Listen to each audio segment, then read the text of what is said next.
다음에 이제 주택법으로 들어가겠습니다. 주택법은 7개가 나옵니다. 7개. 7개가 나오는데, 이제 공법이 6개의 법률로 구성되어 있잖아요. 그죠? 부동산 공법 안에는 국토계획법, 그 다음에 도시개발법, 그 다음에 정비법, 그 다음에 이제 지금 여러분들이 펴놓고 있는 주택법, 그 다음에 이제 건축법, 그 다음에 농지법이 있습니다. 토지 관련한 내용은 끝이 났고요. 이제 건물 관련 내용으로 넘어가는데, 주택법입니다. 주택법. 주택도 뭐의 일종이죠? 주택도 뭐의 일종이더라? 응? 주택도 뭐야? 그쵸, 건물이잖아. 주택도 건물이라니까요. 근데 건축법으로 규제하면 되거든요. 근데 주택법이라는 법을 왜 따로 만들었을까? 이런 의문이 듭니다. 왜 만들었을까요? 주택법을? 미국에 주택법이 있을까요? 에? 미국에. 야, 이것도 지금 모르겠는데 뭘 미국까지 그죠? 없어. 없어. 우리나라만 있는 특이한 현상입니다. 우리나라 특이한 현상. 그래서 유달리 이제 우리 나라 국민들이 뭐를 선호를 합니까? 아파트를 선호하죠. 이 단독과 세계에서 여러분 단독과 주택의 종류가 이제 단독주택이 있고 좀 이따 한번 볼 건데 단독주택이 있고 뭐가 있냐면 공동이 있잖아요. 그죠? 단독이 있고 공동이 있는데 미국에는 단독이 많을까요? 공동이 많을까요? 응? 단독이 많죠. 영국은요? 그렇죠. 이탈리아는, 일본은, 프랑스는, 그죠. 지금 제가 이야기한 게 뭐냐면 G7을 이야기한 겁니다. 그래서 세계 어디를 가더라도 우크라이나는 단독이 많을까, 공동이 많을까? 우크라이나 단독이 많겠죠. 레바논은요? 이스라엘은 그렇죠. 그러니까 어디를 가도 소말리아는 그렇죠. 단독 그죠. 그러니까 세계 어디를 가더라도 단독이 다 많아요. 근데 우리나라만 공동이 많아요. 요 비율이 공동이 많은데 비율이 어떻게 되냐면요.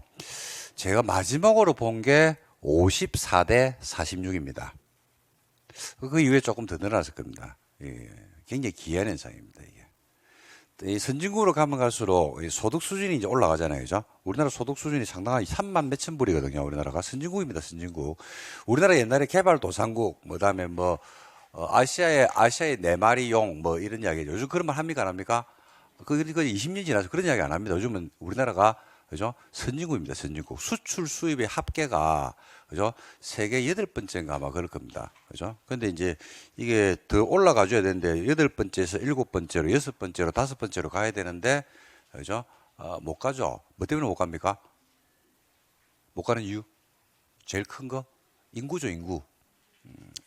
인구가 좀 더 이렇게, 그죠? 우리가 좀, 이렇게 좀 많아져야 되는데, 인구가 늘어날 기미가 없습니다. 지금 출산율이 여러분 알다시피 0.7이죠. 0.7. 0.7. 그죠? 그래서, 선진국으로 가면 갈수록 보통 이제 소득 수준이 올라가면요. 어디를 사람들이 선호하면 단독을 더 선호를 하거든요. 단독을 선호를 하고 뭐를 보는 걸 원하냐면 땅을 밟고 그죠? 그다음에 숲을 보고 여유를 즐기는 걸 원합니다. 근데 우리는 이제 꿈이 평생의 꿈이 그죠? 전부 다 국민 대부분이 대부분 국민들 대부분이 말이 안 되노. 예, 우. 자, 다시. 자, 국민들 대부분이 뭐를 선호를 하냐면 닭장을 선호합니다. 닭장. 평생의 꿈이 닭장 하나 가지는 게 꿈이죠. 어디 있는 닭장? 강남에 있는 닭장. 강남에 있는 닭장 하나 가지는 게 꿈입니다. 그게 우리나라 현실입니다, 이게. 그래서, 지금 뭐 저출산의 원인 중에서 그 원인, 그러니까 주택 가격이 너무 고공행진하는 그런 것도 하나의 원인이 된다라고 이야기하고, 그거는 뭐 저도 공감하는 바거든요. 왜냐하면 신혼부부가 결혼을 하려고 하는데, 그죠? 옛날 같으면 이제 우리가 그죠? 지금 한 40년 전만 합시다. 40년 전에 이제 80년대나 90년대까지 좀 다른 거고 80년대나 70년대 가게 되면 그죠? CC 캠퍼스 커플이 있습니다. 둘이 만났어. 그죠? 근데 회사에 이제 또 취직을 했어. 그래가지고 됐나? 됐다. 그래 결혼하죠. 뭐밖에 없어? 숟가락 2개밖에 없죠. 그 결혼한단 말입니다. 그래가지고 월세에서 전세에서 주택 소유로 그래 넘어가잖아요. 근데 요즘은 남자가 만났어. MZ 됐나? 뭐가? 이렇게 물어보죠. 아니, 결혼이라니까. 있어? 그러니까. 그 물어보죠. 있어, 없어? 없어. 뭐가? 집이 없어요. 전세를 얻으려고 해도 전세, 옛날에는 사골세라는 게 있었거든요. 근데 지금 사골세라는 게 없잖아요. 어디로 가야 돼? 됐다 이래도 어디로 가야 돼? 돈이 없으면. 그죠? 그러니까 주택의 다양성이 다 깨져버렸다 이 말입니다. 그리고 MZ세대 남녀가 만났거든요. 둘 다 출발을 어디에서 했어요? 앵앵하고 태어나니까 어디야? 그러니까 옛날 40년 전에 1960년대생이나 70년대생, 50년대생들은요, 응애이라고 태어났거든. 태어나니까 어디에 누워있어? 어? 아니, 50년, 60년, 70년대에 태어났잖아요. 응애이라고 태어났다니까. 태어나니까 어디에 누워있어? 그 집에 누워있다니까. 집에 혼자 누워있어요? 여러 명 있어요? 그죠? 6명이 쳐다보고 있는 거, 알아갖고. 그죠? 형제가 6명, 5명 이래 있었다니까요. 지금 MZ세대들 태어나니까 어디에 누워있어요? 집에 누워있죠? 집에 누워있긴 누워있는데 어디? 이게 단독이야, 공동이야? 예, 태어났는데 아파트에 누워있어요, 아파트. 그러니까 태어나면서부터 내 방을 가지고 사는 사람들이고, 태어나면서부터 평생의 꿈이 내 방을 가지는 게 꿈이에요. 아이가.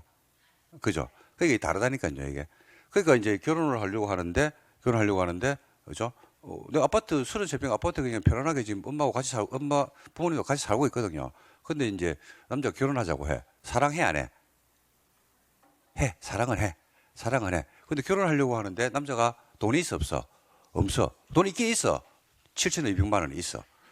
아니, 이제 회사 들어가가지고 열심히 모은 거지.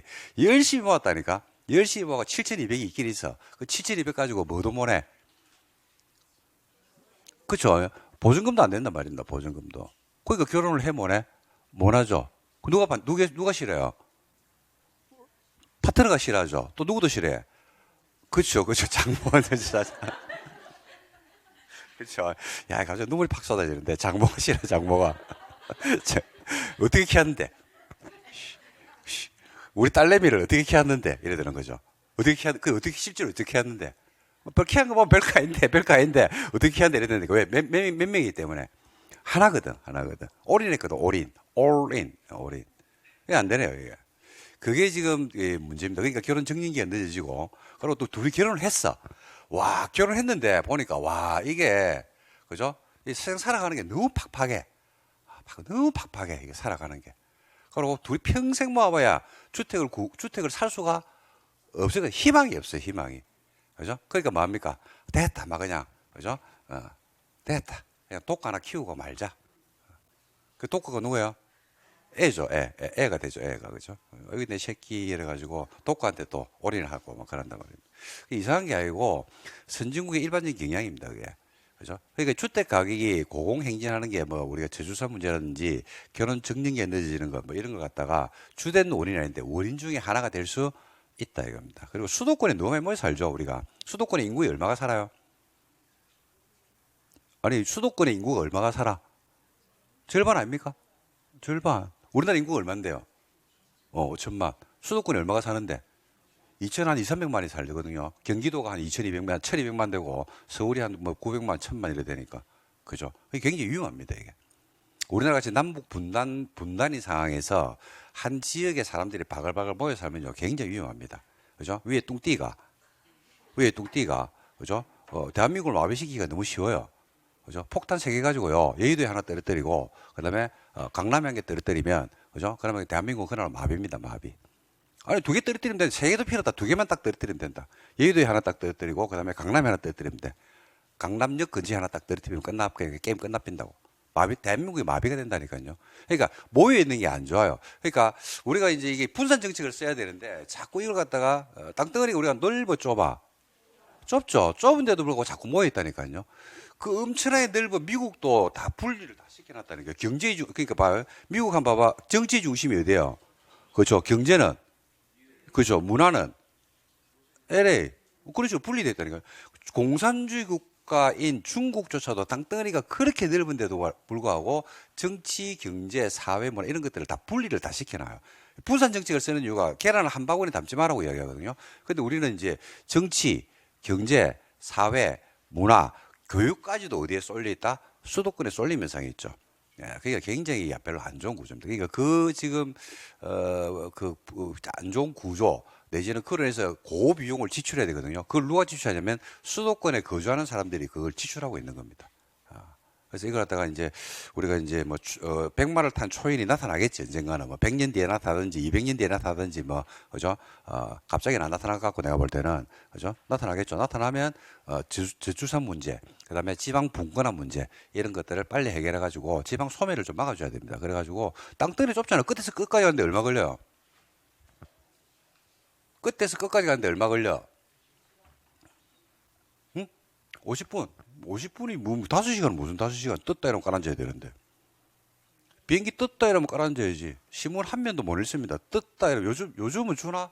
주스? 부산 갈 때? 안 줍니까? 아, 이것들이 진짜, 씨. 그 옛날에 떴다 이러면 주스잖아. 주스 한 잔 마시고 나면 도착이라니까요. 좁잖아, 엄청나게. 그죠? 그래서 이걸 해결해야 됩니다. 그런데 이제 주택법이 탄생에 된 배경은요. 주택법은 언제 만들어지냐면 2003년에 만들어집니다. 2003년 이전에 있었던 주택법이 뭐 전신이 뭐냐면요. 주택이 들어가요 그냥. 주택법의 탄생 배경이나 이런 것들 베이스를 좀 깔고 가야 돼요. 주택 건설 촉진법이에요. 옛날에는 그걸 줄여가지고 주촉법이라고 불렀어요.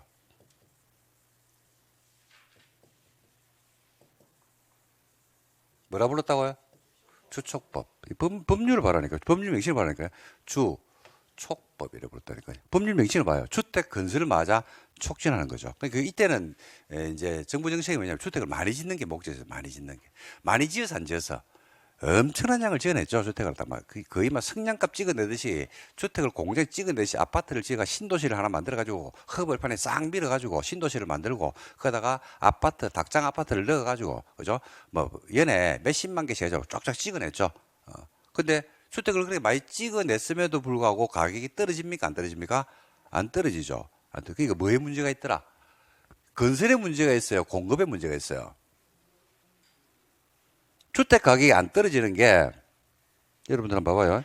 주택 가격이 이제 그 이후부터 계속 공공행진을 하잖아요. 그죠? 그러고 뭐, 주기를 타면서 지금은 우리가 주택 가격이 조금 하향 안정화 추세에 있는데 불과 2, 3년, 3, 4년 전만 하더라도 주택 가격이 안정했습니까? 한 4, 5년간 계속 올라갔습니까? 자고 올라면 올라갔죠. 자고 올라면 올라가고, 자고 올라면 올라가고, 자고 올라면 올라가고. 잠만 자면 돼요. 뭐 주택 가진 사람들은 잠만 계속 자고 나면 주택 가격이 계속 올라간다니까요. 근데 건설에 문제가 있어요. 공급에 문제가 있어요. 건설이야 공급이야. 이게 이제 화두입니다. 건설의 문제냐 공급의 문제냐 이거는 이제 보는 관점에 따라 달라요. 그래 주택 건설 촉진법을 만들 때는요 주택이 그죠 수량이 부족해 가지고 주택 가격이 올라간다라고 생각을 했더랬어요. 그래서 엄청난 양을 진짜 쏟아붓거든. 그런데도 불구하고 주택 가격은 그죠 안정화되지 않고 계속 올라가 가지고 그죠 이 투기화되고 부동산 불패 신화라는 게 우리나라에 있더라. 그죠? 그래서 보니까 와 이게 건설에만 문제가 있는 게 아니더라고 이게 보니까 건설에만 어디에 문제가 있다는 걸 발견했냐면 2003년에 공급 파이프라인에 뭔가 문제가 있다는 걸 발견한 거예요 이게. 그게 이제 2003년이니까 뭐 할 때입니까? 우리나라는 선거가 38입니다. 38. 3년하고 8년도에 선거가 있어요. 38. 그러니까 2003년이니까 무슨 정권이에요? 노무현 정권이에요. 노무현 정권. 노무현 정권 때 주택 가격이 올라가서 안 올라갔어요? 폭등을 했잖아요. 원래 그 아시안 게임이 아니네. 월드컵이 끝이 나고, 그죠? 그러고 그때 경제 사정이 너무 좋았거든요. 그러니까 막 폭등하고 올라갑니다. 그때는 막 진짜 저도 기억나는데 그때 강의할 때인데 와 자고 올라면 올라가는 게 아니고, 그죠? 1시간 끝나면 올라가고, 1시간 끝나면 올라가고 막 그랬습니다. 실제로 그런 경우가 있었더랬어요. 그래서 그때 당시에 정권에서는 어디가 문제가 있다고 하냐면 여기에 문제가 있다고 봤어요. 여기 공급 파이프라인에 문제가 있어. 그래서 공급을 잡아야 되겠다. 이래서 만든 게 여러분 지금 보고 있는 투기가지구입니다. 돼가지고 주택을 공급하는 방법은요 2가지 방법이 있거든요. 주택 공급량을 늘리는 방법 시장에 2가지가 있는데 하나는 짓는 방법이 있어요. 또 한 개가 뭐 있을까? 주택을 많이 지으면 돼. 많이 지어가지고 공급해주는 방법이 한 개 있고, 그죠? 근데 많이 지어서 공급을 해서 안 했어? 했죠. 근데 이게 안정 안 되는 거야. 그 두 번째 공급하는 방법이 있거든요. 여기 뭔지 아세요? 응? 결혼 시간에 다 배울 건데 주택을 2개를 가진 사람이 시장에 내놓으면 돼요. 3개를 가진 사람이 그걸 갖다가 1개만 가지고 2개를 시장에 내놓으면 돼. 그럼 주택이 공급이 돼. 아이가. 아니, 주택을 막 지어가지고 공급하는 방법도 있는데, 또 공급량을 늘리는 방법이 또 한 개가 뭐냐면 여러 개의 주택을 가진 사람이 그 주택을 어디에 내놓으면 돼. 시장에 공급을 해주면 된다니까요. 그러면 주택 공급량이 늘어나요. 공급량이 늘어나면 가격은 수요 공급 원리 상 안정을 찾을 수밖에 없게 되죠. 그래서 이제 그때는 뭘 봤냐면 이게 문제가 있다고 봤어요. 이 문제가 뭐냐면 한 명이 여러 개의 주택을 가지고 있는 거지. 이 투기꾼들이 싹쓸이를 하는 거야, 자꾸. 한 명이 두 개, 세 개, 네 개, 다섯 개, 10개 막 이렇게 가지는 거야. 그래서 이걸 막자라고 해서 투기가를 지고 그다음에 각종 세금 뭐 폭탄 정책 이런 것들을 막 만들어낸 겁니다. 이거는 이제 뭐 선악의 기준이 아니라서 제가 뭐 여기에 대해서 뭐 정책에 대해서 비판을 하고 그럴 능력은 안 됩니다. 이거는 정부의 성향에 따라서 어떤 정부는 이제 그걸 갖다가 장려를 하기도 하고 어떤 정부는 또 그걸 갖다가 억제하기도 하고 하기 때문에 그거는 뭐 정치적 문제이기 때문에 제가 언급할 부분은 아닌 것 같고 그건 여러분들이 판단하시면 될 겁니다. 그거는 이제 정부의 성향에 따라서 이렇게 이제 바뀌거든요. 그래서 그때 주촉법으로 되어 있던 걸 갖다가 뭐로 바꿨겠다? 주택법으로 이걸 바꾼 겁니다. 이 주택법 탄생 배경을 제가 말씀드린 겁니다. 이때 주택법이 만들어져요, 이게. 2003년에. 그래가지고 주축법에 있는 내용을 가져와가지고 전면 개정을 하죠. 개정을 하면서 그때 이제 만드는 제도가 여러분들한테 우리가 좀 생소한 게 아니고 지금은 너무나 익숙한 제도인데 투기 과열지구라는 그러니까 옛날에는 2003년 이전에 우리나라에 투기 과열지구라는 게 있었다 없었다? 없었더랬습니다. 조정 대상 지역이라는 게 옛날에 없었어요. 분양가 상한제가 없었습니다. 그렇죠? 그런 것들이 없었다니까요. 근데 지금 생겨난 제도들입니다.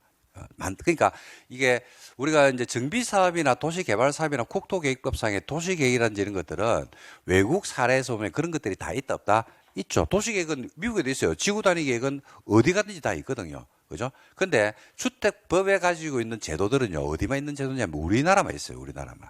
그래서 우리나라에 있는 제도들을 다른 나라가 수입을 해갑니다. 실제로. 그래서 그런 제도들이 정책적 목적으로 만들어져 있다. 를 보시면 됩니다. 그리고 주택법은요, 정책적인 법이거든요. 그러니까 그 시대 상황을 그대로 반영하고 그게 시험 문제화됩니다. 예를 들어서 지금처럼 주택 시장이 불황을 겪을 때는 시험 출제되는 것들이 주택 시장이 호황일 때하고 문제가 똑같을까요, 다를까요? 그렇죠, 다르겠죠. 다르지 않겠습니까? 그 작년에 주택 시장이 불황인데 뭐가 나냐면 조정 대상 지역에 과열 지역과 위축 지역이 있거든요. 과열 지역은 막 주택 경기가 막 호황일 때 위축이라는 것은 줄어들었다는 이야기입니다. 그죠? 근데 작년에 두 가지가 있어요. 과열 지역과 위축 지역. 작년 시험 문제 뭐가 나왔을까? 위축 지역이 나왔다니까요. 위축 지역. 시대 상황을 그대로 반영해 주는 겁니다. 그죠? 그래서 그게 정책적인 어떤 변화, 그게 이제 주택법에 반영이 되고 있더라. 요겁니다. 그래서 여러분들이 뭐 정책 변화까지를 여러분들이 민면하게 검토해서 시험 문제가 뭐가 나올지를 예측하고 이런 건 필요 없습니다. 그런 건 필요 없고, 그건 누가 할 거냐면 제가 할 건데, 여러분들이 이런 주택법의 탄생 배경에 그런 이제 베이스를 깔고 있다라는 거, 그죠? 그걸 좀 알고 주택법을 보게 되면 조금 보는 관점이 달라지지 않을까라고 해서 간단하게 설명을 드렸습니다. 자, 됐고요. 이 정도 설명하면 될 것 같고. 나머지는 또 뭐 수업하다가 주택법이 재밌는 것들이 많습니다. 설명하다 말씀드릴게요. 그리고 참고로 이제 주택법을 언제 공부해야 되느냐, 뭐 이런 부분들이 있거든요. 공법은 제가 한번 OT 강의 때 말씀을 드렸는데 혹시 지금 중간 정도 진도에서 제 강의를 듣는 분 계신가요? 예, 계실 수 있죠. 좀 더 공부를 조금 뭐 1월 달이면 늦은 건 아닙니다. 뭐 1월 달에도 충분하죠. 1월 달 충분한데 중간에 강의를 들으신 분들은 첫날 첫 강의로 꼭 들어주시기 바랍니다. 첫날 첫 강의. 첫날 첫 강의로 꼭 OT 강의가 있거든요. 그 3시간 정도 되는데 그 강의를 반드시 필히 무조건 딱 듣고 기본 패드를 잡고 내용을 보시기 바랍니다. 이제 그때 그런 말씀을 드렸어요. 제가 OT 할 때. 공법은 7개, 6개의 법률로 구성되어 있고 통상 수험생들이 가장 힘들어하는 게 공법이다. 그리고 공법을 다른 말로 공포입법이다. 그래서 공법을 보자마자 어떤 분들은 목표 점수를 50점으로 딱 잡는 분들이 있습니다. 그래서 공법 목표 점수를 50점으로 받아가 시험에 합격한 사례를 제가 본 적이 있다 없다? 있긴 있는데 극히 드물다. 자, 그렇게 잡는 분들이 있거든요. 처음 시작할 때부터 공법 목표 점수 몇 점이 되는 게 50이랍니다. 그러면 제가 마음속으로 듣자마자 제가 공법을 강의해서 그런 게 아니고 그라 내년에 또 보겠네. 거의 내년에 또 봅니다. 그렇죠? 그래서 목표 점수를 갖다 너무 낮게 잡을 필요는 없어요. 낮게 잡으면 공부를 갖다 거기에 맞춰서 합니다. 거기에 맞춰서 하는데 어차피 정해진 시간은 정해져 있거든요. 그래서 단계별로 좀 나누라고는 말씀을 드렸을 겁니다. 그죠? 상반기에 공부를 해야 될 거, 그 다음에 중반부, 그 다음에 하반기. 그러니까 여러분들이 긴팔을 입을 때, 긴팔 입고 그 다음에 패딩을 입고 다닐 때 공부해야 될 거. 그게 뭐라고 했어요? 그게 국계법. 그죠? 봄이 되죠. 그럼 패딩을 벗어요. 그죠? 패딩을 벗고 긴팔을 입고 다닙니다. 그때 공부해야 될 게 개발법하고 정비법. 반팔을 입거든요. 반팔을. 반팔. 반팔 입을 때쯤에는 뭘 해라고 했어요? 건축하고 주택. 그럼 그 반팔이 뭐로 바뀌냐면 긴팔로 바뀌어요. 그죠? 그럼 이제 시험 따오거든요. 그럼 그때는 다 해야 돼요. 그런 식으로 단계를 나눠서 공부를 공부하시면 공부는 굉장히 효율적이 됩니다. 그러니까 제일 비효율적인 게 뭐냐면요.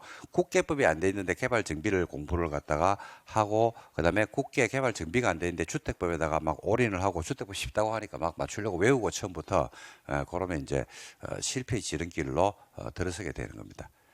그래서 요거는 제가 여러분보다 개론은 여러분들이 저보다 잘하잖아요. 저는 잘 모릅니다, 개론. 민법도 여러분들이 잘하지 않나? 아이가? 그렇잖아요. 공시도 잘하고 세법도 여러분들이 잘하잖아. 근데 뭐는 내가 다 잘하고 공법은 내가 잘한다니까. 공법은 내가 제일 잘한다니까요. 근데 민법 누가 잘해요? 저하고 여러분하고 하면 여러분이 더 잘한다니까요. 한번 붙어볼래? 민법? 그래서 공법은 법마다 그 공부 방법이 있거든요. 근데 공법은 제가 강의를 한 지가 20년 정도 되는데 수년간 강의 경험 끝에 공부하는 방법에 있어서는 그게 가장 효율적인 방법이라고 생각합니다. 그리고 여러분들이 공법만 공부하는 게 아니고 공법이 제일 재밌기는 재밌지만은 공법만 공부하면 안 되죠. 나머지 6과목, 5과목을 공부해야 되거든요. 그러니까 효율적인 측면에서는 그죠? 공법의 전 범위를 초반부터 그죠? 열심히 하는 것은 좋은 방법이 아니다. 이렇게 생각합니다. 그래서 그렇다고 해서 또 지금 하고 있는 주택법이나 좀 전에 했던 정비법 이런 것들을 공부를 하지 말라는 이야기는 아닙니다. 그러니까 어느 수준에서 만족해라는 이야기입니까? 오늘 정비법하고 주택법을 했잖아. 그죠? 그 정비법 하면서 사업시행자가 누군데? 공공이 누가 있는데? 민간이 누가 있는데? 조합하고 토지 등 소유자고. 끝이라니까, 그게. 집에서 복습하면 안 돼. 복습하지 마. 집에 가서 예를 들어서 오늘 그걸 했잖아. 집에 갔는데 근데 뭘 공부하고 싶어? 공법을 공부하고 싶을 수가 있잖아. 그런 일은 절대로 안 생기는데 갑자기 불현듯, 그죠? 일요일 날, 어이씨, 공법 공부하고 싶은데. 그럴 수 있어, 없어요? 있죠. 그럼 뭘 공부해야 돼? 오늘 공부했던 걸 복습하는 게 아니고 국토계획법을 해야 돼요. 무슨 말인지 이해됩니까? 그래가지고 국계법으로 센터를 잡아놔야 된다니까. 그래 놓고 나서, 그 다음에 이제, 여러분들이 봄이 되면 벚꽃이 피고 막 그러거든요. 그러면 여러분들이 그때 개발 정비를 보셔야 돼요. 근데 이제 그때 국계법이 흔들리면 개발 정비를 못 봅니다. 그래가지고 이제 공법이 섞여버리고, 그럼 공포법이 됩니다, 진짜로. 그렇게 해서 단계별로 하시기 바랍니다. 그래서 주택법은, 6개의 법 중에서 개인적으로 시험 문제가 제일 쉽게 나오는 게 야입니다. 주택법이 제일 쉬워요. 주택법은 그냥 공부하면 7개가 나오는데 7개를 다 맞출 수 있어요. 다 맞출 수 있어요. 그래 금방 다 맞춰. 다 맞춰. 쉬워. 그리고 그러잖아. 야는 이념적인 법이 아니라니까요. 국토계획법이나 개발정비는요, 상당히 이론성 내지는 이념적인 성격을 가지고 있거든요. 그러니까 배경이라든지 거기에 대한 내용들의 이제 이해도가 조금 시간이 좀 걸려야 됩니다. 근데 주택법은 정책적인 법이라고 했죠. 투기 과열지구를 만들 때 어떤 이념을 가져온 게 아닙니다. 그 시장에 요걸 분양권 전매를 막아서 부동산 투기를 좀 막아야 되겠다라는 제도가 그때 정책적인 목적으로 돌았기 때문에 그 정책적인 목적의 중심만 아시면 돼요. 그거 말고는 없어요. 그 주택법은 시간 투자만큼 나옵니다. 그래서 하반기에 돼 가지고 이런 이야기를 하는 분들이 간혹 가다가 있거든요. 어떤 이야기를 하냐면 와 주택법이 어려운데요. 막 이런 분들이 있어요. 그럼 뭔 말이에요? 주택법이 어려운데 하고 동의어가 있어요. 동의어가 뭔지 압니까, 여러분? 8월이 됐거든. 주택법이 어려워요. 이렇게 이야기한 거죠. 그래서 주택법 점수가 잘 안 나와요. 이런 분들 있어요. 무슨 말이에요, 동의어가? 응? 공부를 안 했거든요. 이 말은 똑같은 말이에요. 공부를 안 했단 말은 똑같은 말이에요. 주택법은 공부한 양만큼 그대로 나옵니다. 배신하지 않습니다. 한 양만큼. 근데 이제 통상적으로 주택법이 좀 어렵다고 하는 분들이 있긴 있어요. 그 이유가 있어요, 이유가. 왜냐하면 주택법이 지금 어디 있어요? 374에 있잖아.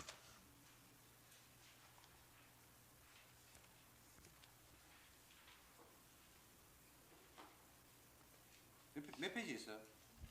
34. 앞에 있어, 뒤에 있어? 뒤에. 여러분, 옛날에 학창시절에 공부할 때 어디까지 공부해? 앞에만 새까맣잖아. 안 본다니까. 자, 오늘부터 진짜 5월달인데 드디어 이제 공법 해보자. 시작이라죠. 그러면 일주 공부를 한다니까. 어디쯤 하면 지쳐버립니까? 중간쯤 지나면 지쳐버린다니까요. 그러니까 하다가 또 안 보고, 또 안 보고. 그렇죠. 그러니까, 이겁니다. 공부하는 것 중에서 뭐 이거 저 말고 다른 교수님들도 얘기할 건데, 그죠? 하루에 10시간씩 한 달 중에서, 한 달 중에서 10일을 하루에 10시간씩 데일리로 공부하는 사람하고 한 달 중에서 30일을 3시간씩 데일리로 공부하는 사람, 이 사람은 20일은 쉬어요.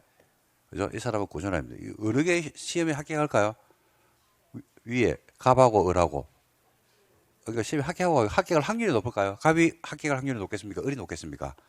을이 높죠. 우리 시험은 을이 높아요, 을이.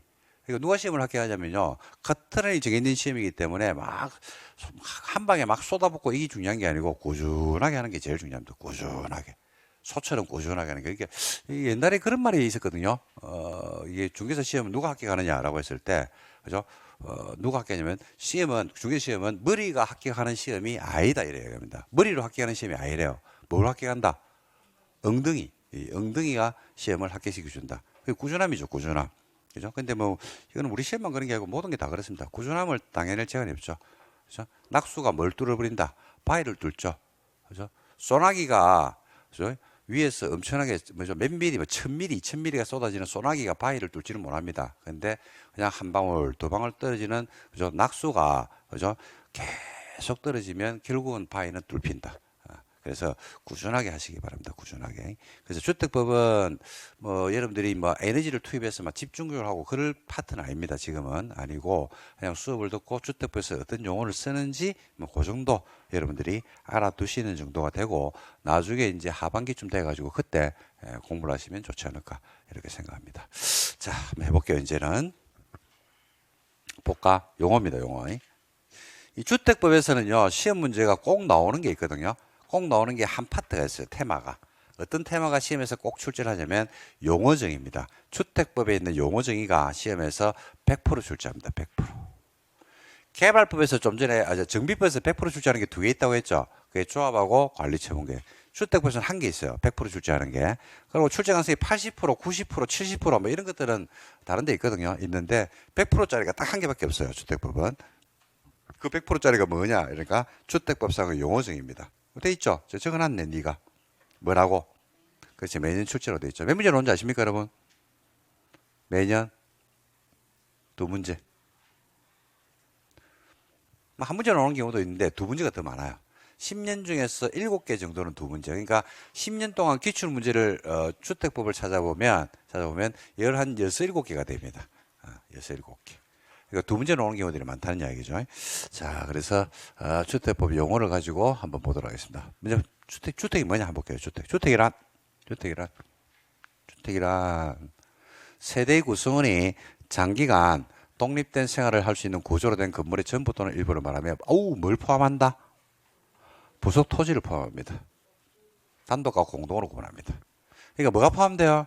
주택인데 뭐가 포함된다? 토지가 포함된다. 그 부속 토지. 주택이 깔고 있는 부속 토지도 뭐로 본다? 주택으로 본다. 이렇게 보시면 되겠습니다. 그리고 주택법에 따른 단독과 공동의 분류인데 요거는 이제 뭐하고 비교가 되냐면요. 건축법하고 비교돼야 됩니다. 건축법. 이거는 건축법에 안 배웠거든요. 근데 저것만 놓을게요. 건축법에 가면요. 단독주택의 종류가 그죠? 단독. 그 다음에 다중, 그 다음에 다가구에다가 뭐가 있냐면 공간이 있어요. 공간. 이게 건축법에서 얘기하는 단독의 분류입니다. 이게 다르죠? 주택법에서는 단독주택에서 뭐가 빠져요? 공간이 빠지죠. 그리고 이제 공동주택은요. 아파트, 연립, 다세대는 똑같거든요. 근데 건축법에 가면 뭐가 있냐면 기숙사가 있어요. 기숙사. 그래서 건축법상의 단독 공동 분류하고 주택법에서 얘기하는 단독주택, 공동주택 분류가 다릅니다. 시험에 몇 번 나왔어요, 이거는. 근데 뭐 쉽습니다. 이거는 쉽습니다. 다 맞춥니다, 이거. 이거는 뭐 이미 문제가 노출돼 있고, 그 다음에 나중에 문제 풀이 들어가면 뭐 몇 문제 풀고 모의고사 같은 거 하거든요. 그러면 뭐 다 맞춰집니다. 처음 하니까 좀 생소하죠, 그죠? 제가 만드세요. 건축법만 하면 할 겁니다. 용도 분류하면서 하면 제가 정리하면 해드릴 겁니다.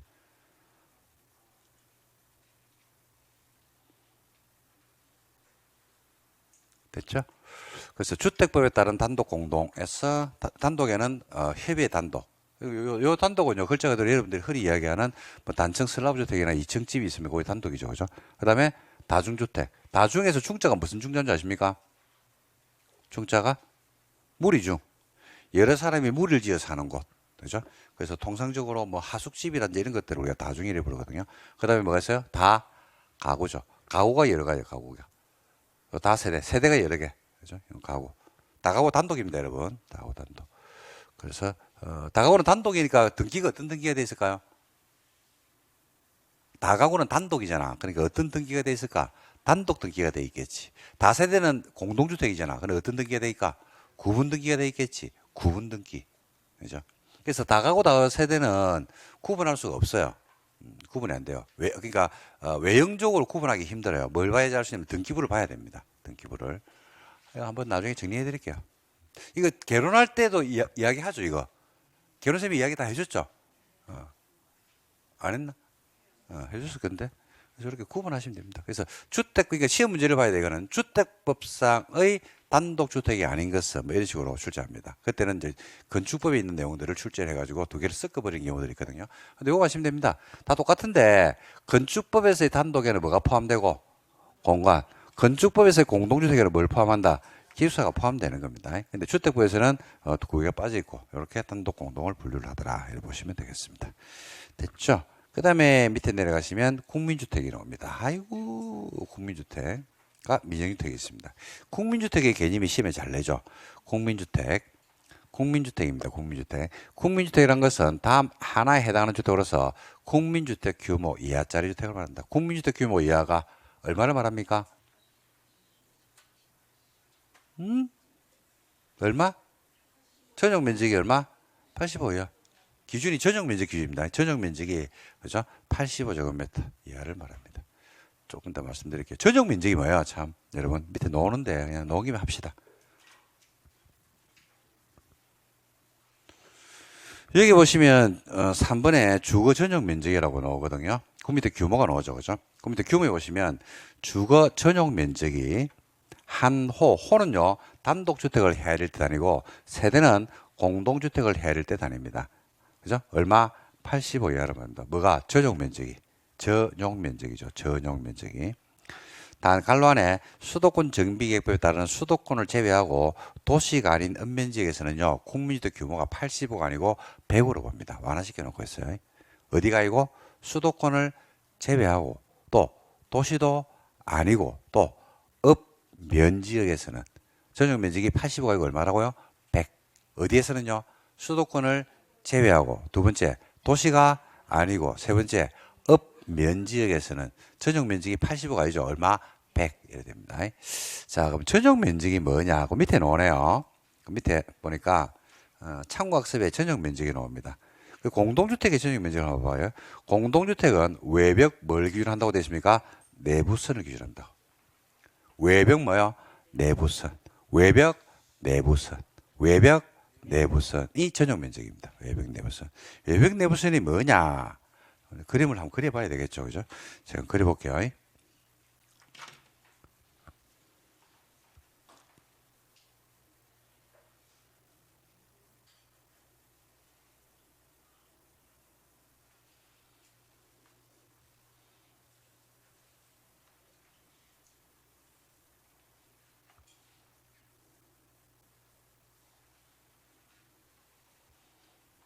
여기 지금 흰색이 외벽입니다, 외벽. 외벽이고, 그 다음에 이제 안으로 들어오죠, 그죠? 여기 이제 출입구거든요. 출입구 문을 열고 들어오면 뭐가 있어요? 현관이 있죠. 중문을 열고 들어오면 뭐가 있다? 거실이 있을 겁니다. 그 다음에 여기에 방,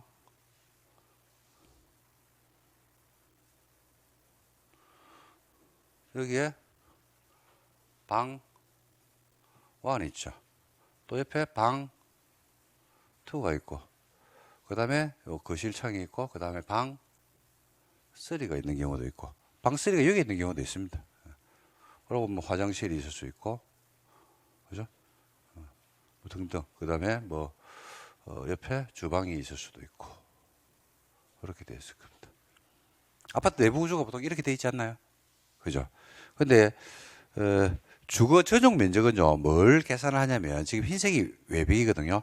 그죠? 뭘 기준으로 하냐면, 외벽 뭘 한다고 했어요? 내부선이죠.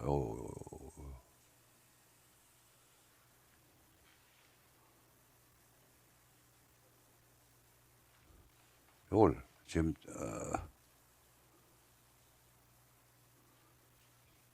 똑바로 안 그리나?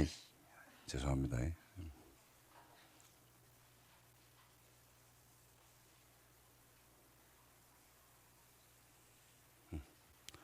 요 지금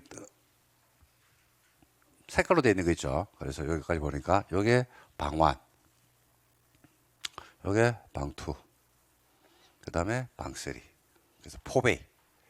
베이란 말 아시죠? 베이. 그렇죠, 베이. 밖을 볼 수 있는 공간이 이제 몇 개 있어요? 하나, 둘, 셋, 네 개 있죠. 그럼 포베이. 옛날 통상적으로 이 공간이 몇 개 있냐면, 옛날 아파트들은 이렇게 돼 있잖아요. 그죠?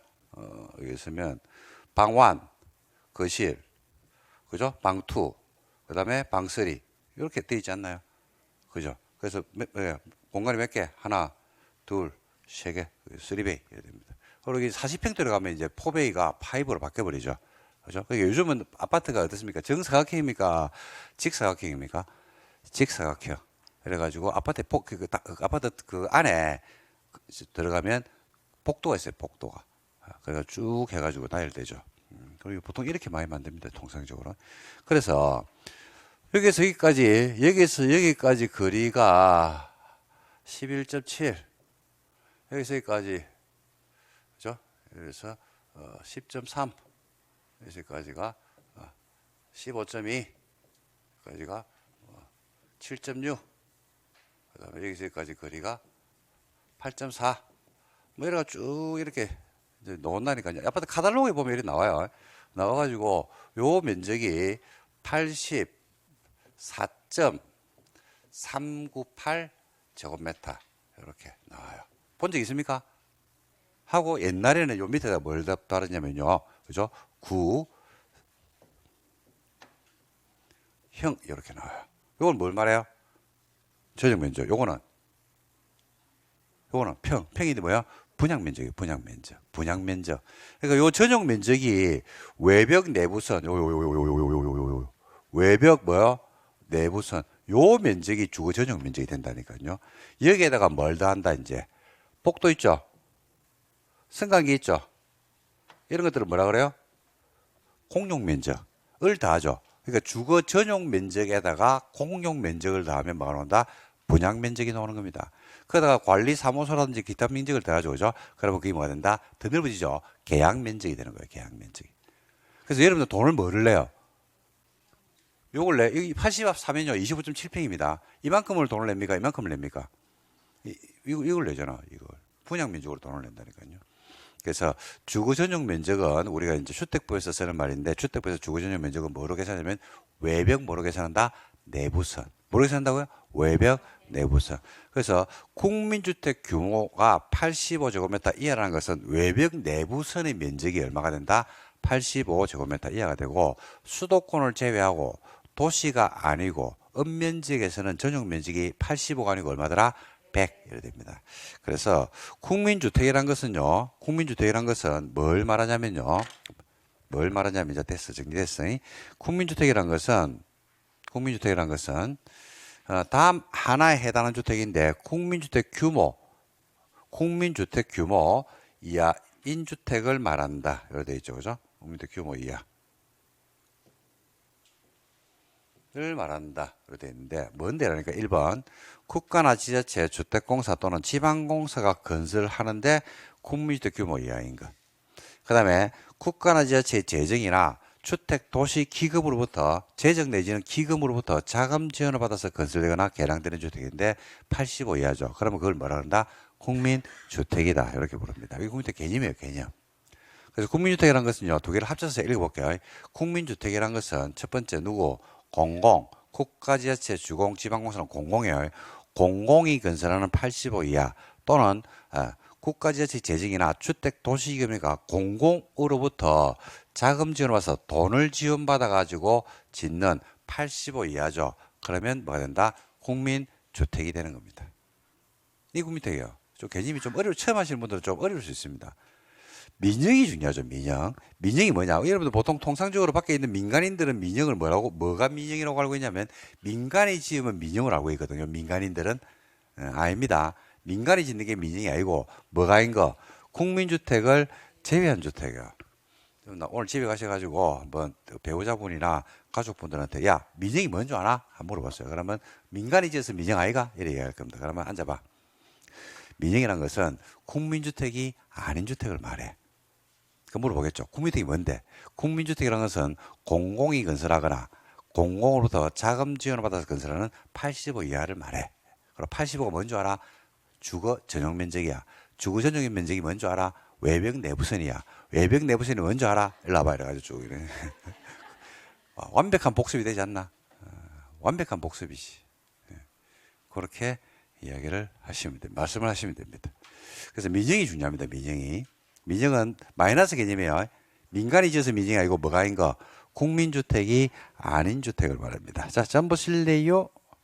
만약에 여러분 주택공사가 주공이 전용 면적 150제곱미터짜리 주택을 지어서 분양을 할 수도 있어 없어요?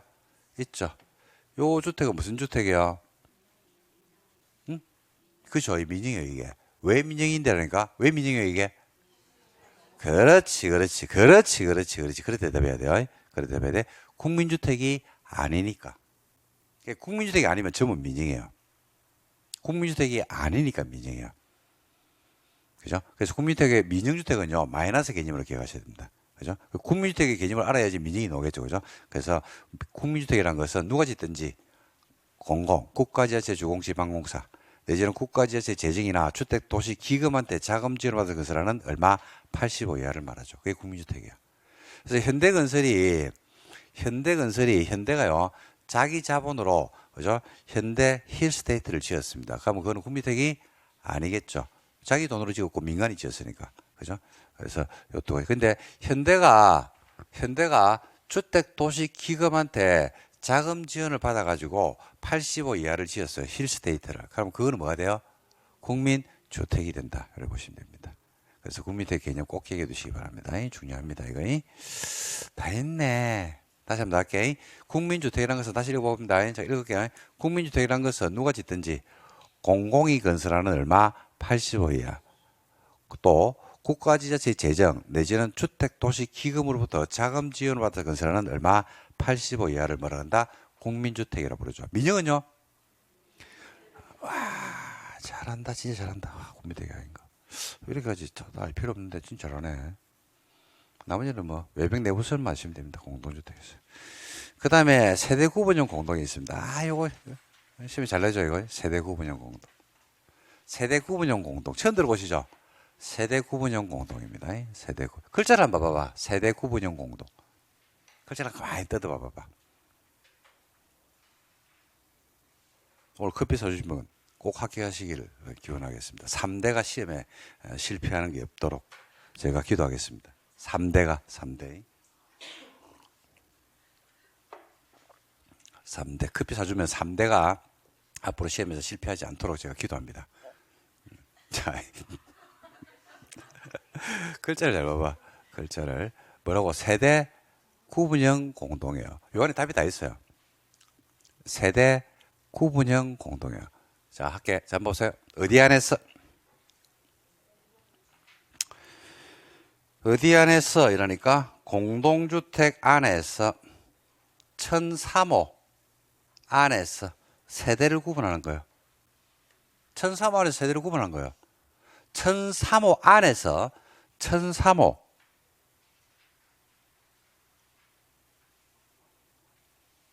1003호 요 안에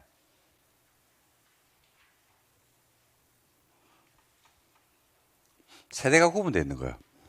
누구 세대? 부모 세대하고 자완 세대가 분리되어 있어요. 1003호 안에요. 임대인하고 임차인이 분리가 되어 있는 거예요. 이게 세대 구분형 공동주택이에요. 그러니까 몇 호 안에 있어요?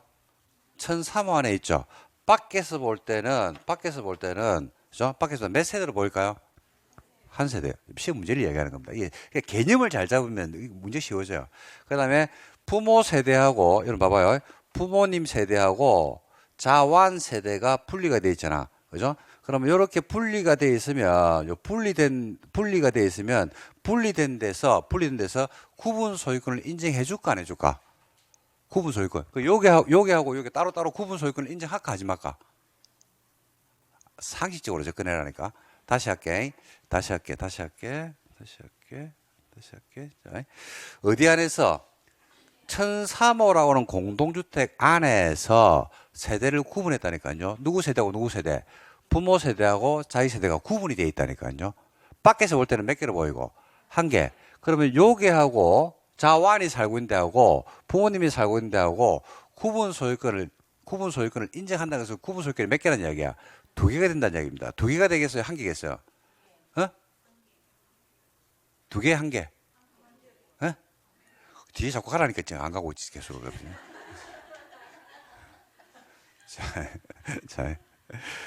자.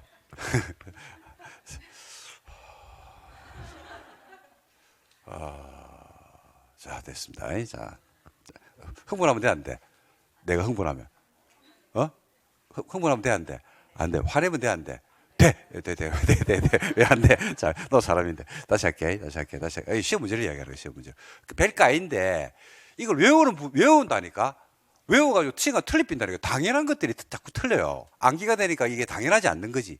자꾸 암기하는 거야, 자꾸. 봐봐.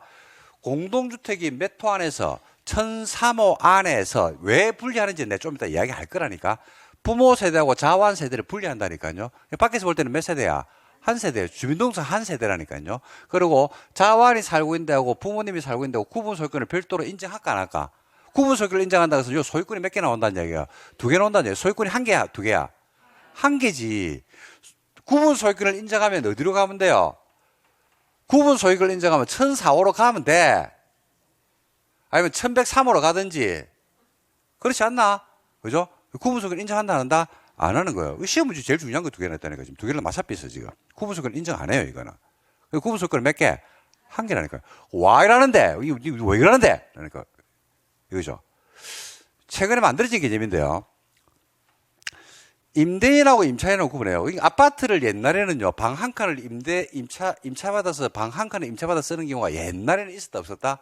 있었어요. 지금은 없죠. 지금은 그런 게 없어요. 불편하단 말입니다, 이게. 그죠? 그 노부부가 사는데 만약에 여기 40평짜리 아파트가 있거든요. 노부부 두 분이 살고 계십니다. 근데 그분들은 방 하나만 있으면 돼요. 근데 아깝다고. 그래서 이걸 임대를 주고 싶어. 근데 아파트니까 임대 주기가 쉽지가 않죠. 근데 한 3, 40년 전에 임대 주기가 쉬웠거든요. 아파트 방 한 칸에도 임대가 들어왔거든. 그러니까 지금 안 되는 거예요. 독립된 공간이 없으니까. 자, 부모님들이 자완이 이제 결혼을 했어요. 결혼을 했는데, 그죠? 손완도 있어요. 손완. 근데 자완이 부모님과 같이 살기를 원할 수 있어요, 없어요? 있죠. 맞벌이를 하는데, 맞벌이래요, 맞벌이. 자완이. 맞벌이를 하는데 손완이 있다니까요. 손자가 하나 있어요. 그죠? 근데 얘를 갖다가 어린이집에 맡겨두고 그다음에 퇴근하면 찾아오고, 그죠? 유아 때부터 와, 그렇게 하기는 애들 정서에도 별로 안 좋고, 와, 이걸, 그죠? 할아버지나 할머니가 같이 케어해 주면 좋을 거고, 할아버지 할머니도 흔쾌히 동의를 했어. 그죠? 그걸 같이 살고 싶어. 그리고 집도 50평이야. 그죠? 50평. 아싸, 50평. 자, 그런데 같이 살 수가, 지금 현재 구조를 이야기하는 겁니다. 같이 살기가 쉬워, 어려워? 어렵죠? 누가 만들어합니까? 아니, 이제 이렇게 50평, 수업 좀 빨리 하자. 자, 50평인데, 말씀하시기 바랍니다. 안 하니까, 다른 사람 대화가 안 된다. 말씀하시기 바랍니다. 50평인데 차완이 결혼했다니까. 자, 그러면 같이 살고 싶다니까. 손주를 케어하고 뭐 그러니까. 근데 이게 살기 쉽지 않다니까요. 공간이 트여져 있으니까. 그 반대를 하잖아. 그죠? 누가 반대를 해요? 자완이 반대요. 그죠? 며느리가 반대를 해요. 며느리가 반대죠. 왜 반대? 손자가 케어되는 그 정서적으로 굉장히 좋은 점이 있다니까요. 생활비도 작게 들고. 근데 며느리가 반대하죠. 이유가? 그렇죠. 불편해서 그래도 불편해서. 현관이 몇 개야? 1,300원에 현관이 한 개야. 며느리가 맞벌이 하잖아. 그죠? 그럼 회식했다가 좀 늦게 들어올 수도 있어, 없어요? 있죠? 그럼 늦게 들어가서 좀 할 수도 있어, 없어요? 술을 많이 먹으면 이래 할 수도 있잖아. 아니, 그럴 수 있잖아.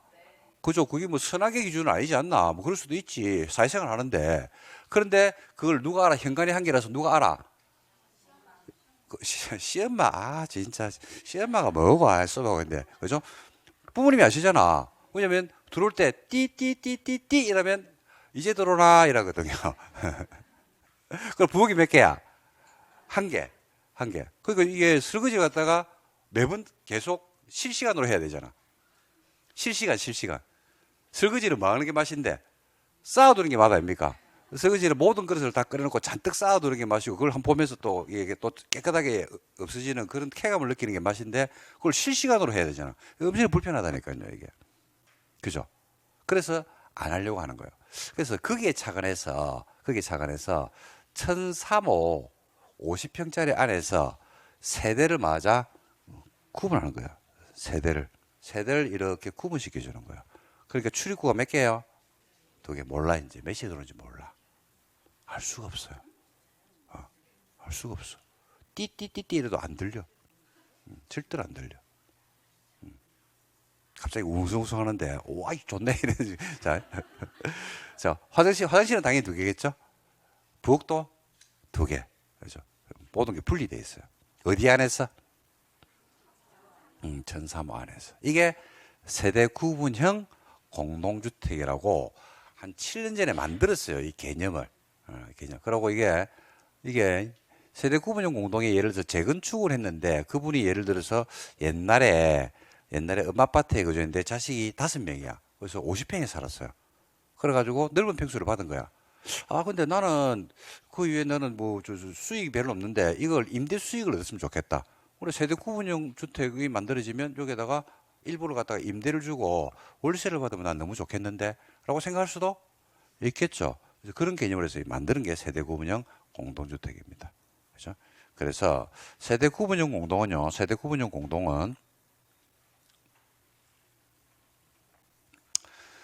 공동주택이죠. 봐봐요. 공동주택 내부 공간 일부를 1,300 일부입니다. 세대별로 구분해서 부모 세대하고 자기 세대가 구분해서 생활 가능한 구조로 하되 구분된 공간 일부에 대해서 구분 소유권을 인정한다 안 한다? 안 하죠. 구분 소유를 할 수 없는 주택을 말합니다. 구분 소유가 안 돼요. 구분 소유권을 인정해주면 어디로 가면 돼요? 1,405로 가든지 1,103호로 가면 돼요. 1,103호. 제 아는 분이 좀 돈이 좀 많은 분이 하나 있거든요. 돈이 많은 분인데 본인이 1,003호에 살고, 그죠? 그 다음에 아들 결혼할 때 1,103호를 사줬어요. 본인이 1,003호에 살고, 아들은 어디에 살고? 1,103호. 그러니까 층간소음이 없습니다, 그 집은. 층간소음이 없는 게 아니고 그분 말씀은, 그죠? 좀 뛰면 좋겠대. 손자가. 그럼, 우리 손자가 활발하게 놀고 있구나. 그렇게 생각한답니다. 조용하면, 한판 떴나? 둘이서. 왜 조용하지? 이런 생각한다면. 그래서 구분 소유권을 인정 안 합니다. 이거 요 안에서 구분 소유권을 인정해 주려고 그러면 어디 가면 1,003호로, 4호로 가면 돼요. 구분 소유권 인정 안 합니다, 이거는. 종류가 2가지가 있는데요. 사업계획 승인을 받아 건설하는 세대 구분형. 주택법이죠. 그 다음에 공동주택관리법에 따라 짓는 세대 구분인데 작년에 시험에 이게 나왔습니다. 이 세대 구분형이 작년에 출시된 거예요, 이게. 자, 사업계획 승인을 받아 건설한 세대 구분형은 보니까요. 세대별로 구분된 공간마다 별도로 욕실, 부엌, 현관을 설치해줘라. 한 개의 세대가 통합해서 쓸 수 있도록 세대 간의 연결물이나 경량무조 경계벽을 설치해줘라. 그러니까 요 벽은 있어요, 없어요? 벽은 있죠. 벽은 있는데 이 벽이 안에 뭐 연결이 돼요. 그래서 벽을 갖다가 뭐 명절 내지는 가족 모임이 있다든지 생일이 있다 그러면 벽을 싹 걷어내고 통합해서 쓸 수 있게끔 그렇게 해주는 겁니다. 그 다음에 세대 구분형 공동 세대수가 단지 전체에서 얼마를 넘지 마라? 3분의 1입니다. 이거 중요하죠. 얼마를 넘지 말라고요? 3분의 1. 그러니까 전체 만약에 900세대를 지었다. 그러면 세대 구분형 공동 차지하는 비중이 몇 개? 300개, 3분의 1이죠. 그래서 이거 실제로 이게 분양을 한 적이 있거든요. 수도권에서. 분양을 했는데 일반 주택의 경쟁률이 만약에 10대 1이었다라고 하면 세대 구분형이 30대 1인데 그보다 3배가 높습니다. 인기가 엄청 많았다 그랬어요. 실제로. 실제로 이 수요가 굉장히 많았다라고 그때 언론에 한번 발표된 적이 한번 있습니다. 저도 이게 수요가 있겠나라고 했는데, 이게 엄청나게 많았답니다. 실제로. 그 다음에 세대별로 구분된 공간 주거 전용 면적 합계가 당해 전체에서 얼마 이내 된다? 3분의 1입니다. 그러니까 세대수도 얼마요? 3분의 1. 면적도 얼마? 3분의 1 이내에서 세대 구분형 공동이 지어지면 된다. 이렇게 보시면 되겠습니다. 그 다음 밑에 보니까 공동주택관리법에 따라서 허가를 받거나 신고하고 설치하는 세대 구분형 공동인데 이거는 그냥 빌라라고 생각하시면 돼요. 빌라 그냥 간단하게.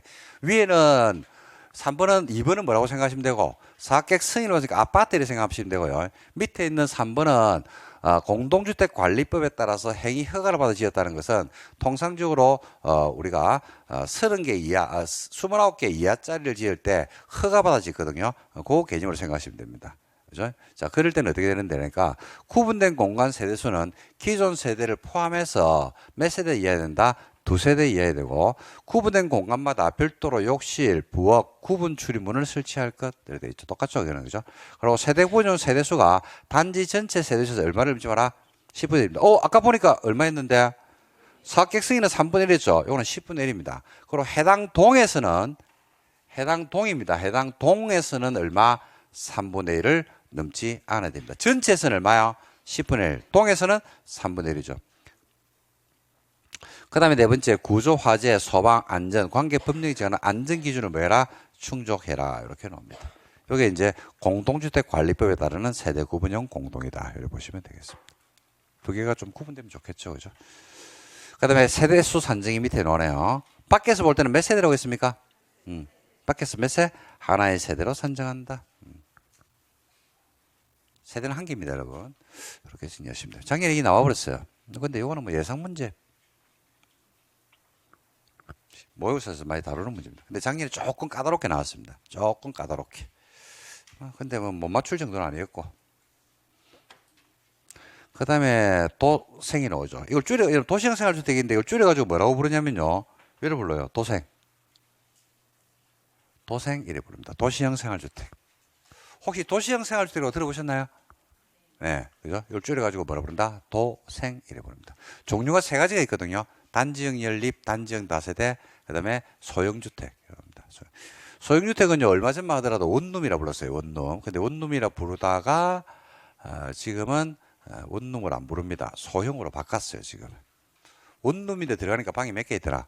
2개. 그런 경우도 있더라고요. 그래서 그걸 갖다가 없애버리고 그냥 우리가 소형으로 개념을 바꿔놨습니다. 자, 들어갈게요. 도시형 생활주택이라는 것은 몇 세대 미만입니까?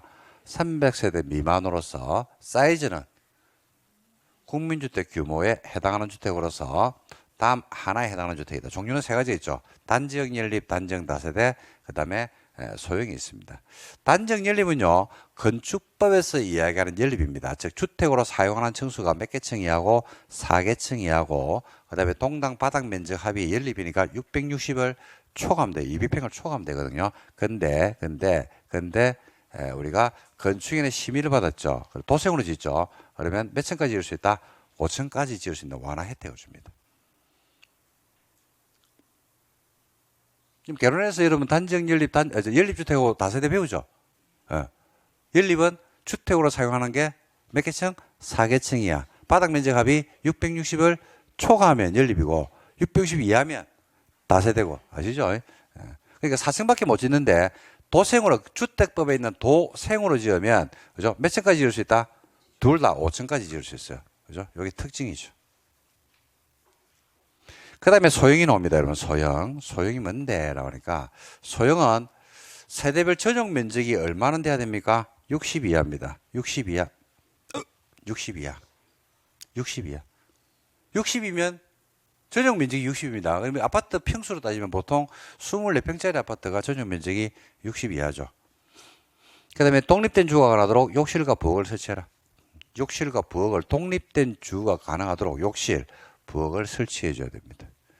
전용 면적이 30 미만이면 30 미만입니다. 30을 포인트로 딱 기점을 해가지고 30 미만이면 그죠? 욕실하고 보일러실을 제외한 부분은 하나가 되는데 원룸이 돼야 돼요. 원룸. 원룸.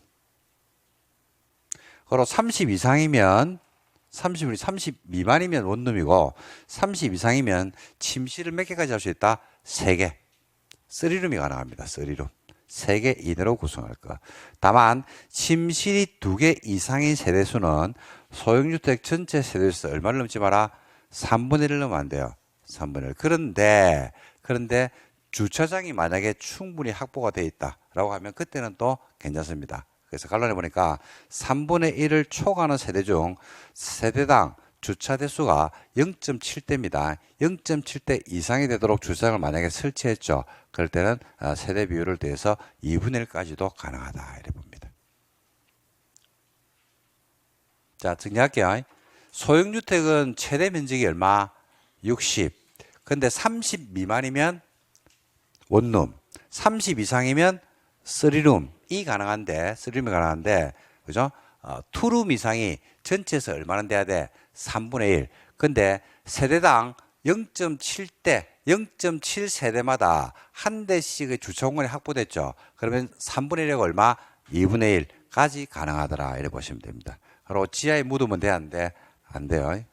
혼자 사는 것도 새로운데 지하에 묻으면 안 되죠. 이렇게 됩니다. 30을 기준합니다. 30을 기준해가지고 30 미만이면 원룸, 이상이면 투룸, 이상이 원룸이 아니고 투룸 이상이 가능한데 뭐도 되더라? 3룸이 됩니다. 3룸. 이렇게 정리하시면 됩니다. 이게 답니다. 그래서 구분만 해두시면 돼요. 외우지 마세요. 나중에 외우면 됩니다. 구분만 해두시고 여러분들 이해만 하고 암기하는 거는 나중에 외우시면 됩니다. 그 다음에 복합 형태인데 하나의 건물에는 도생과 도생이 아닌 주택을 함께 지을 수는 없습니다. 도생과 도생이 아닌 주택을 함께 지을 수 없다. 다만 다음은 예외로 한다라고 해가지고 소형주택과 전용면적 85 초월 때 한 세대만 지을 때는 괜찮아요. 뭐하고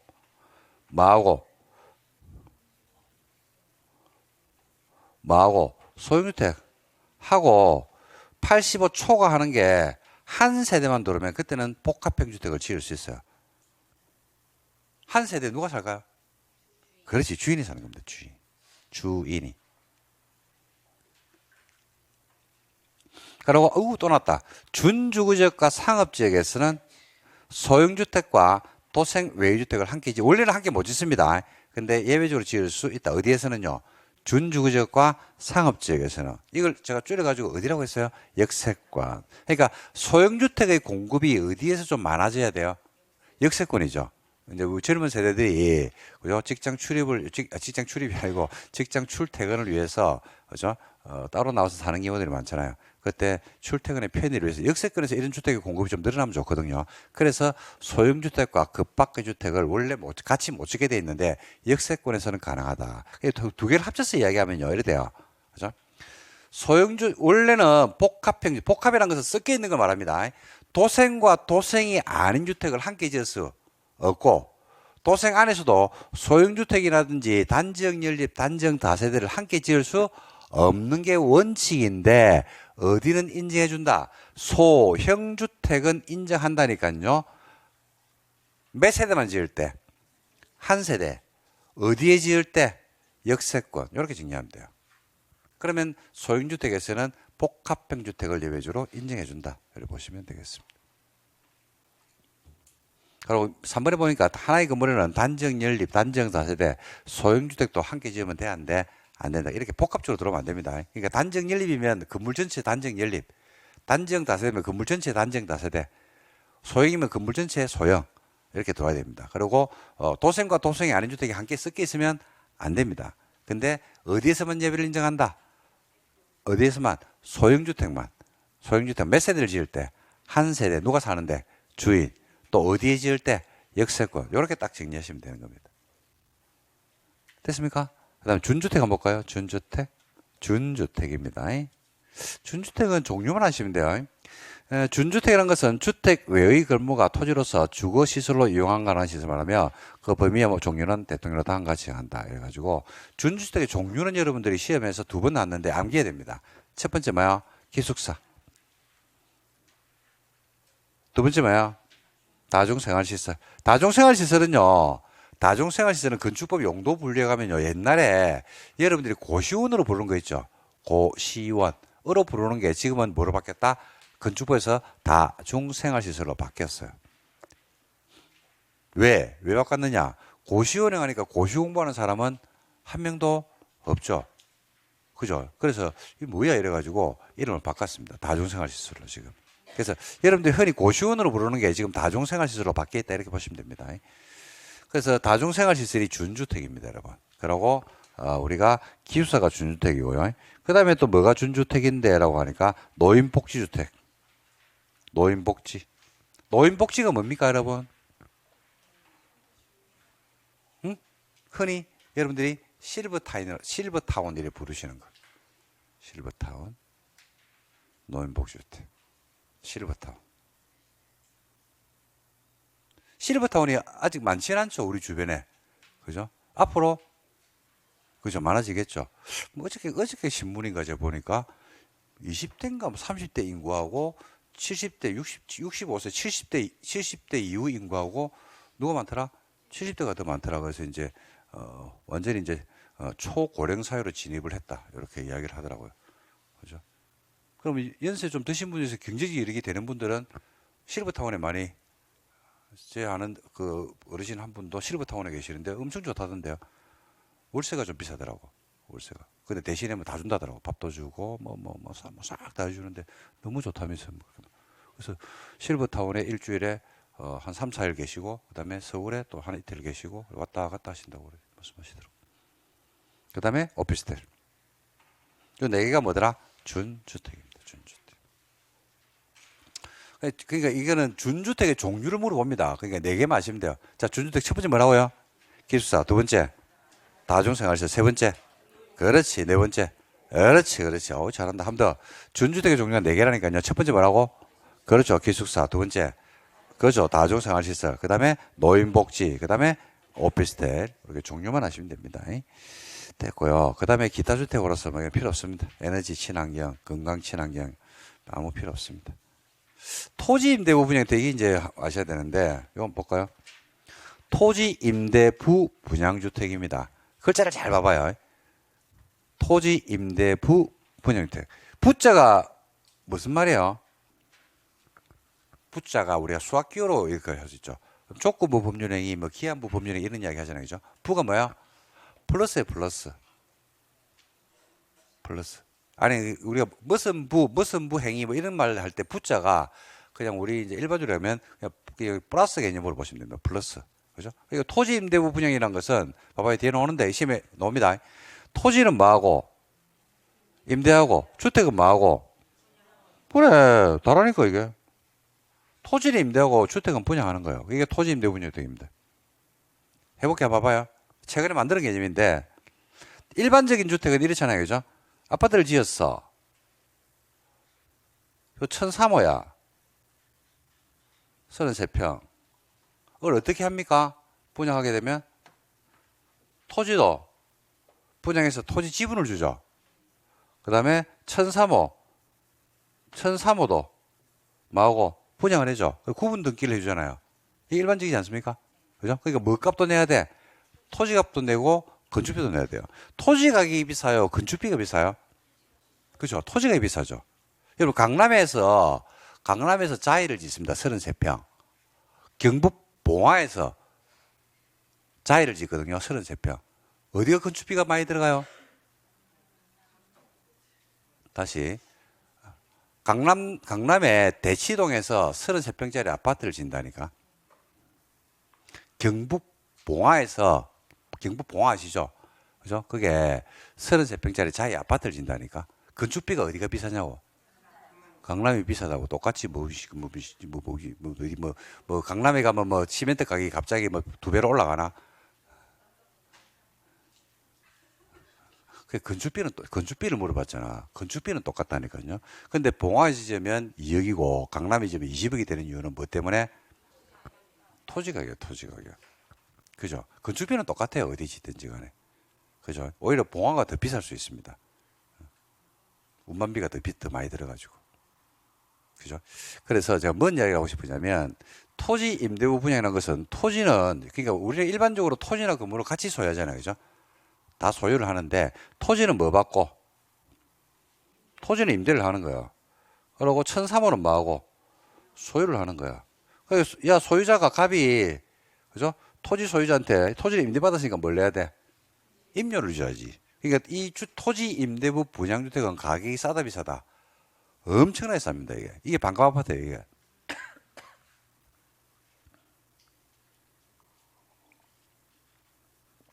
그래서 토지는 국가 내전 지자체가 영구 소유를 하고요.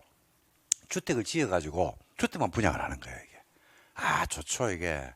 이런 개념으로 가면, 공공주택, 이런 개념으로 가면, 이런 주택을 지을 때 어떻게 내부 인테리어나 이런 것들을 어떻게 해야 될까요? 신문지 바르고 이러면 돼, 안 돼?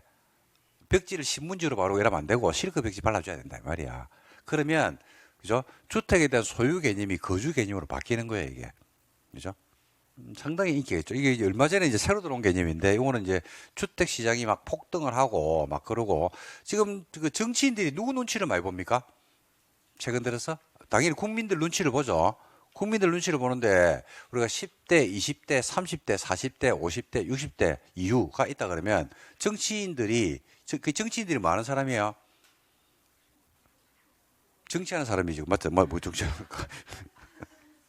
정치인들이 많은 사람이에요. 정책 입안자들이에요. 정책 입안자. 그죠? 정책 입안자고 국회에서 법률을 만듭니다. 법률을 만들어서 집행을 하기 때문에 그들이 생각하는 정책이 그대로 우리 실생활에 반영이 되는 겁니다. 얼마 전에 분양가 상한제 실거주 의무가 있거든요. 5년, 3년, 3년, 2년인데 이걸 갖다가 지금 여당에서는 풀자, 야당에서는 안 풀자 국회에 올라가 가지고 표를 하고 있죠. 그래서 제 아는 지인 중 하나도 지금 돌아삐겠답니다. 그걸 풀어주면 실거주 의무가 없어지기 때문에 그걸 뭘 주고 전세를 주면 그 금액으로 뭘 내고 잔금을 치르고 돈이 남아 안 남아?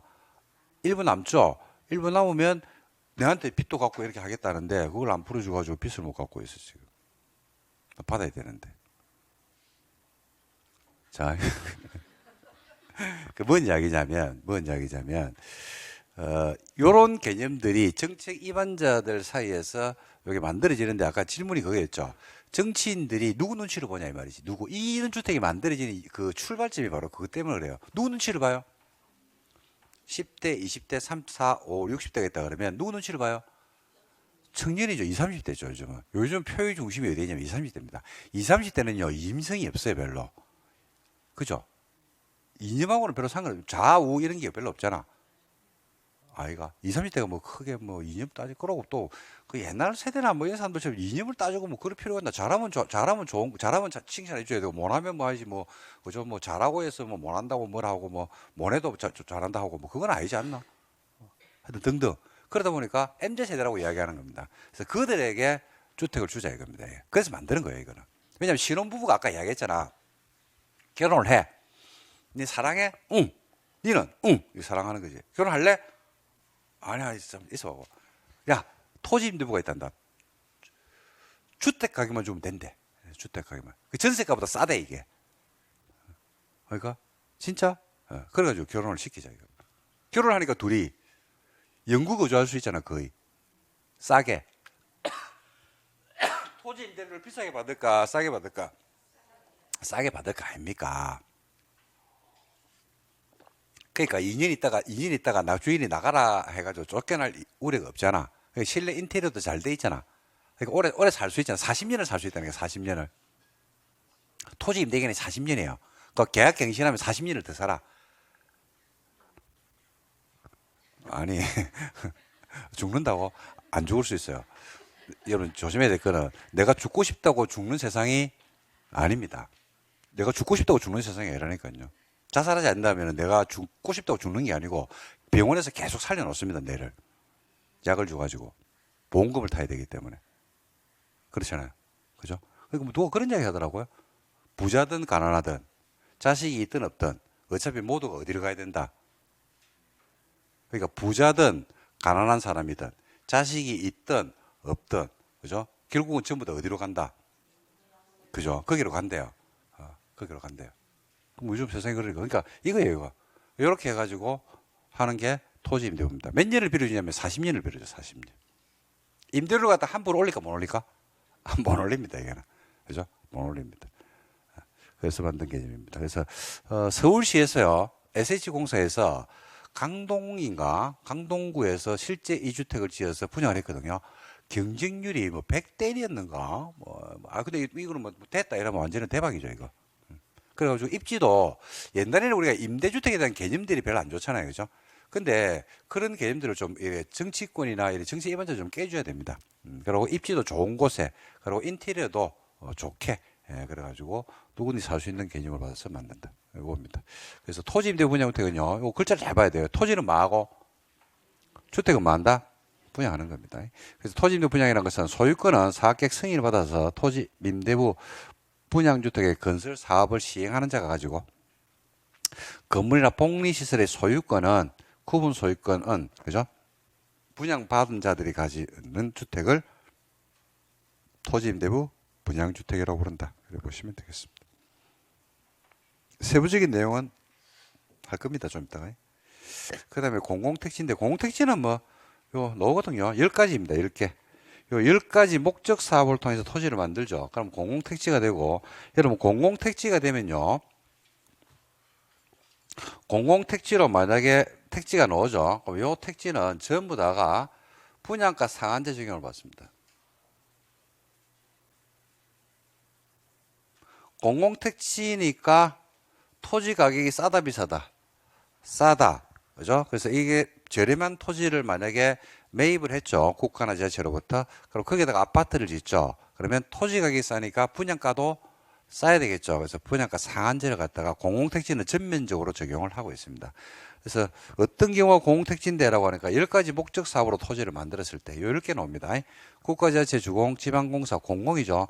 국민주택을 짓기 위해서 토지를 수용했을 때, 그 다음에 택지개발 사업으로 만들었을 때, 산업단지 개발 사업으로 만들었을 때, 공공주택지구 조성사업, 그 다음에 민간 임대주택 특별법에 따른 공공지원 민간 임대주택 공급 촉진지구 조성사업, 도시개발사업, 그 다음에 경제자유구역 개발사업 이런 등등 해가지고 10가지가 나오니까 이거는 여러분들이 못 외웁니다. 안 해야 됩니다. 안 해야 됩니다. 이렇게 있더라라는 것만 아시면 됩니다. 됐고 단지. 자, 단지는 좀 쉬어야 되겠네. 좀 쉴까요? 네, 좀 쉬었다 볼게요.